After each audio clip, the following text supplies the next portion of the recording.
Dear trainees, DElEd की online class में आपका स्वागत है।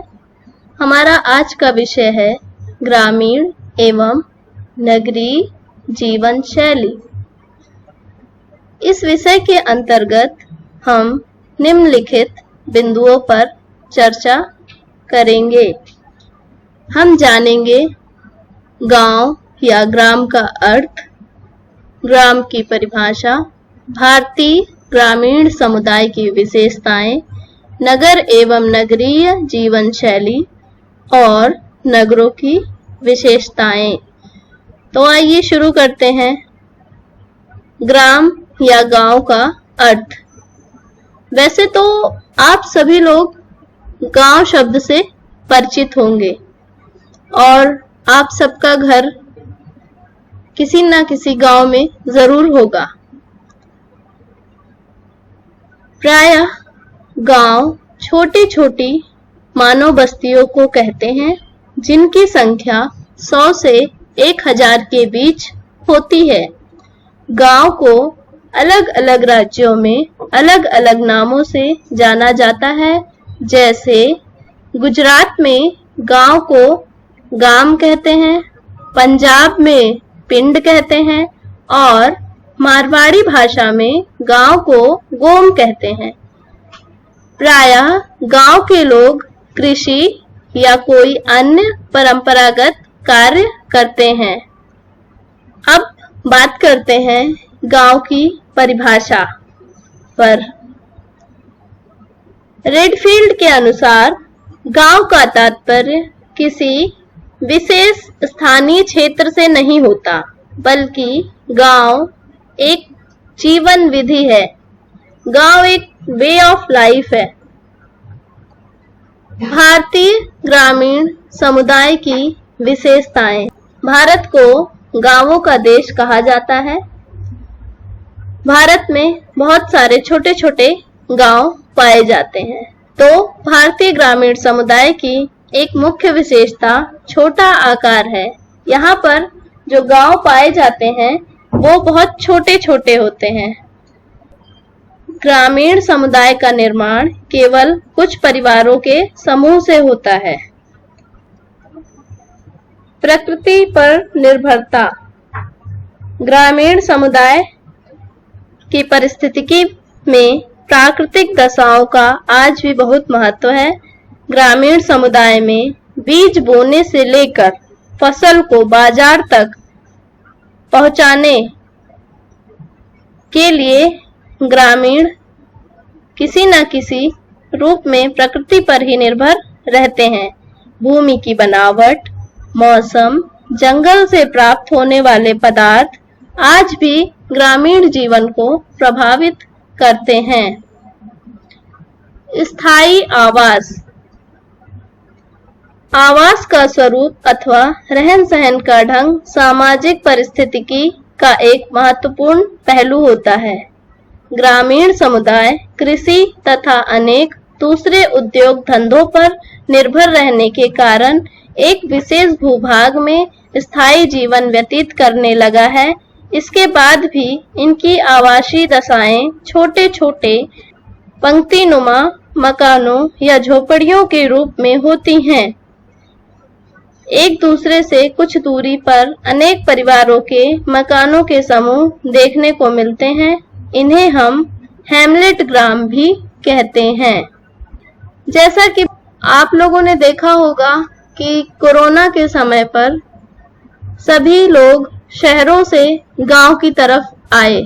इसकी एक मुख्य वजह स्थायी आवास ही था। गांव में प्रत्येक व्यक्ति का छोटा बड़ा कच्चा या फिर पक्का मकान होता है और उनके पास थोड़ी बहुत कृषि की जमीन भी होती है, जिससे वे अपनी जीविका का संचालन कर सकते हैं। भारतीय ग्रामीण समुदाय की अगली विशेषता है गतिशीलता का अभाव। ग्रामीण समुदाय में परिवर्तन को महत्व नहीं दिया जाता, या यूं कह सकते हैं कि यहाँ पर गतिशीलता का अभाव होता है। ग्रामीणों को परंपरावादी जीवन पसंद होता है और वो किसी भी तरह के परिवर्तन से डरते हैं। और अलग तरह के परिवर्तन को अनुपयोगी भी समझते हैं। इसके फलस्वरूप ग्रामीण जीवन में गतिशीलता का अभाव पाया जाता है। भारतीय ग्रामीण समुदाय मुख्यतः कृषि पर निर्भर होता है। ग्रामीण समुदाय में बहुत से लोग छोटे छोटे कुटीर उद्योगों जैसे चटाई बुनना, टोकरी बनाना, सूत काटना, हथकरघा और अन्य कार्य करते हैं, लेकिन इसके बाद भी उनका मुख्य लगाव तथा कार्य कृषि ही होता है।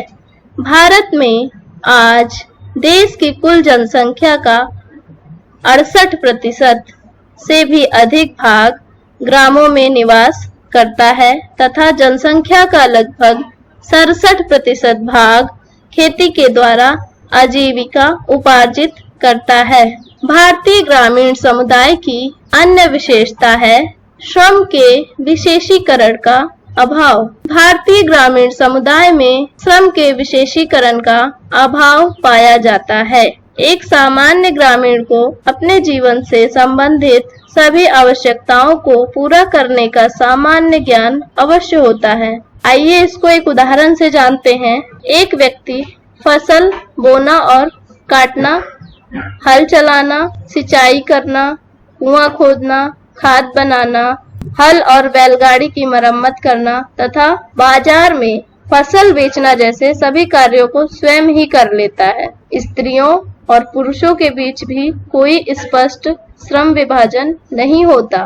स्त्रियां बच्चों के पालन पोषण और घरेलू कार्यों के अतिरिक्त खेती से संबंधित विभिन्न कार्यों, पशुओं की देखरेख तथा खलिहान से संबंधित कार्यों में भी सहयोग देती हैं। अतः हम कह सकते हैं कि ग्रामीण समुदाय की आर्थिक क्रियाओं में विशेषीकरण का अभाव होता है। भारतीय ग्रामीण समुदाय की एक अन्य विशेषता परंपरागत नियंत्रण है।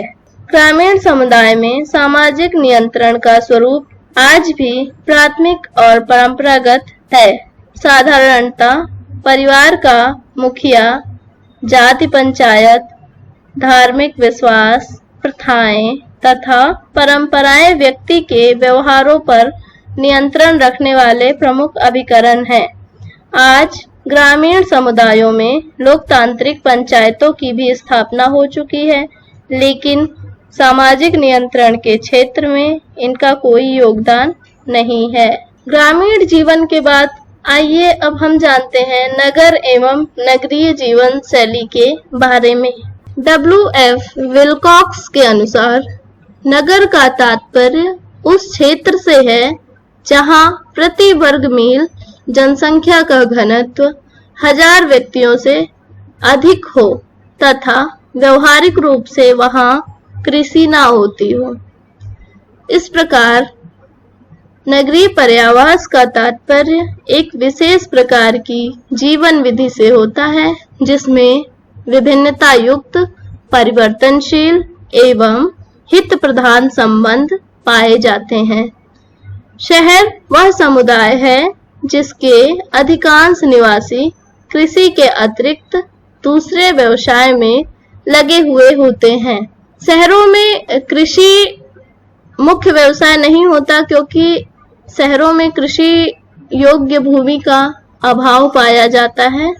शहरों में फैक्ट्रियां एवं अन्य तरह के व्यवसायों में लोग लगे रहते हैं। तो आइए अब जानते हैं नगरीय क्षेत्र में रहने वाले लोगों के बारे में और नगरों की विशेषताओं के बारे में। नगरों की एक प्रमुख विशेषता है जनसंख्या की अधिकता। नगरों की एक प्रमुख विशेषता है जनसंख्या की अधिकता या जनसंख्या आधिक्य। दिल्ली और मुंबई जैसे नगरों में जहां जनसंख्या का घनत्व 10,000 व्यक्ति प्रति वर्ग किलोमीटर से भी अधिक है, इन नगरों के कुछ भागों में जनसंख्या का घनत्व 15,000 व्यक्ति प्रति वर्ग किलोमीटर भी है। भारत में आज 10 लाख से अधिक जनसंख्या वाले नगरों में यहाँ की कुल नगरीय जनसंख्या का आधे से अधिक भाग निवास करता है।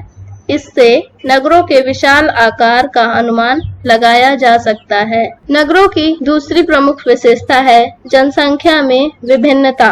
नगरों का आकार बड़ा तो होता ही है, साथ ही साथ यहाँ की जनसंख्या में विभिन्नता भी पाई जाती है। जैसे यहाँ धार्मिक, भाषाई, व्यावसायिक एवं जीवन स्तर के आधार पर अत्यधिक विषमता पाई जाती है। नगरों में विभिन्न भाषा, धर्म, संप्रदाय, विचारों, जातियों, वर्गों एवं प्रांतों के लोग निवास करते हैं। साथ ही साथ उनका जीवन स्तर भी काफी भिन्न होता है। कुछ लोग अत्यधिक गरीब, कुछ अत्यधिक अमीर एवं कुछ मध्यम वर्गीय जीवन यापन करते हैं। नगरों की विशेषताओं के अंतर्गत तीसरी विशेषता है कि नगर आर्थिक क्रियाओं के केंद्र होते हैं। नगर में बहुत से व्यक्ति बड़ी मात्रा के उत्पादन और प्रशासन संबंधी कार्यों में लगे होते हैं। यातायात, संचार, सुरक्षा व न्याय की अधिक सुविधाएं होने के कारण सभी व्यक्ति नगरों में स्थायी रूप से रहना पसंद करते हैं। वास्तविकता यह है कि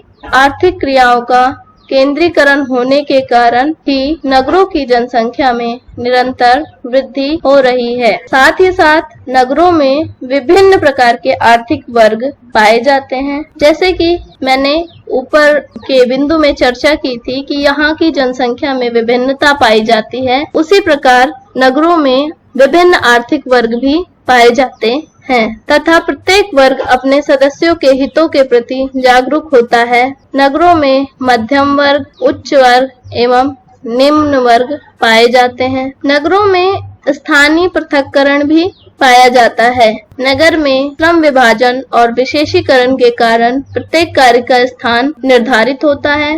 नगर के बिल्कुल मध्य भाग में वे कार्यालय होते हैं जो सार्वजनिक जीवन के लिए उपयोगी हैं। इनके चारों ओर प्रमुख व्यापारिक संस्थान, होटल, रेस्टोरेंट और मनोरंजन के साधन उपलब्ध होते हैं। नगर के अंदर घनी बस्ती वाले क्षेत्र होते हैं जिनमें श्रमिक और कम आय वाले वर्ग निवास करते हैं। सबसे बाहर के क्षेत्र में धनी और प्रतिष्ठित वर्ग के निवास स्थान तथा विलासी संस्थान होते हैं।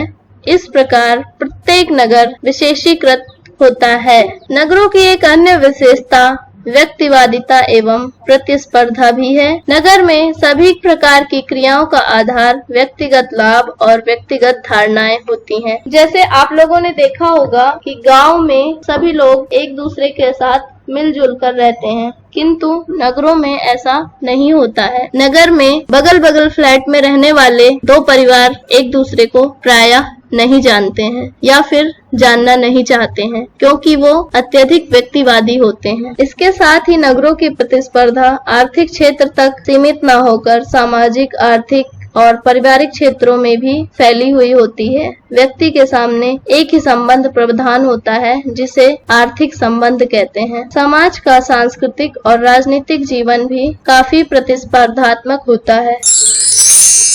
इसी के साथ आज का विषय समाप्त होता है। धन्यवाद।